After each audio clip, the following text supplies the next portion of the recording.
There are in the world just a few things that are known without question to be the best of their kind.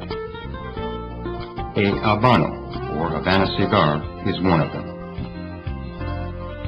Nowhere in the world grows tobacco better than Cuba, but even there, only a few selected farms are judged good enough to grow the tobacco for Habanos. These are called the Vegas Finas de Primera, first-class fields. There are 4 regions in Cuba where tobacco is cultivated for Habano cigars: Vuelta Arriba, Partido, Semi-Vuelta, and Vuelta Abajo. This last region, located in Pinar del Rio province, is considered to be the finest cigar tobacco growing land in the world. All enjoy the natural gifts of the Cuban soil and the Cuban climate that are found nowhere else. 2 distinct forms of cultivation produce the different types of leaf required. One is for wrapper leaves, which are grown in tapado, or covered, fields shaded from end to end by muslin cloth that filters the sunlight and traps the heat so the leaves grow larger and finer. Lower leaves supply the lighter colored wrapper. Upper leaves produce the darker colored ones. The other is for filler and binder leaves, which are grown in the open, enjoying the full benefit of the Cuban sun. There are 3 main types of leaf taken from different levels on the plant. Ligero, from the top for full-flavored filler leaves. Seco, from the middle for medium-flavored leaves, the most important for aroma. And Volado, from the bottom of the plant for lighter-flavored fillers, especially valued for their combustibility, as well as binders. Work starts in the burning heat of June and July and continues without respite for 9 months. Seedlings are grown in special seed beds. After 45 days, they are ready to be planted out. Different fields are planted at different times so as to spread the burden of work in each season. The time from planting the seed to completion of harvest is around 17 weeks for shade-grown plants and 16 weeks for sun-grown.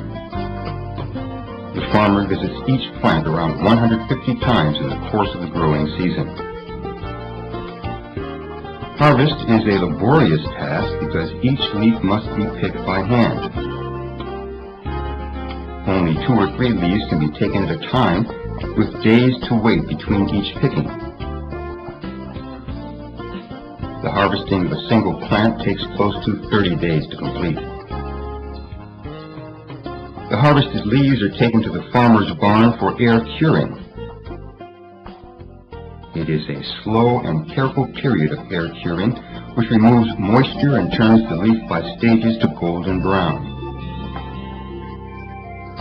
The leaves are sewn in pairs and hung astride poles, which are placed on racks in the barn.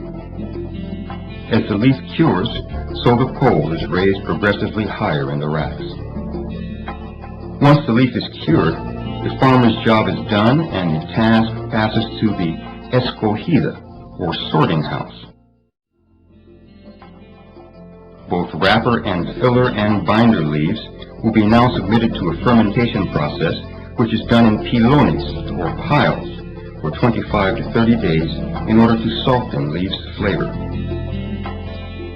All the leaves must then be sorted and classified.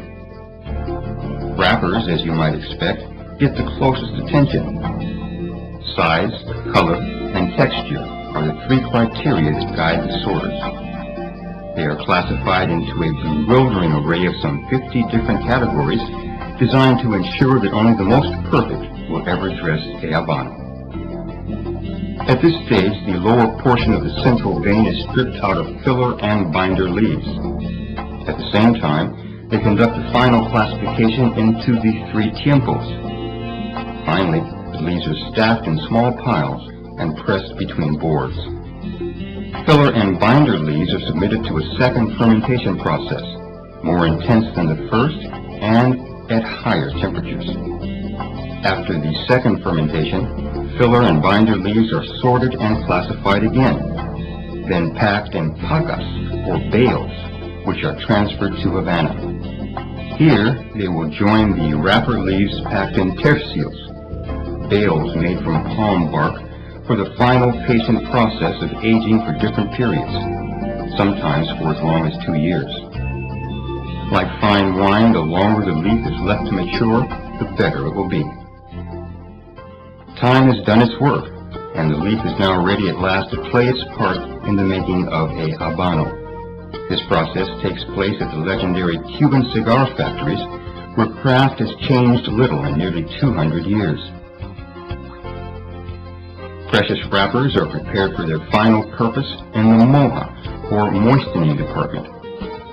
Here the gavillas, bunches of 40 to 50 leaves, are held under a fine spray of pure water. The aim of this process is to give back their soft and uniform aspect as well as their elasticity. Excess droplets are then shaken off with practiced flourishes to avoid any staining. Later on, the leaves are hung on racks that are taken to the airing department, where temperature and relative humidity are controlled. They will stay here until the moisture is absorbed evenly.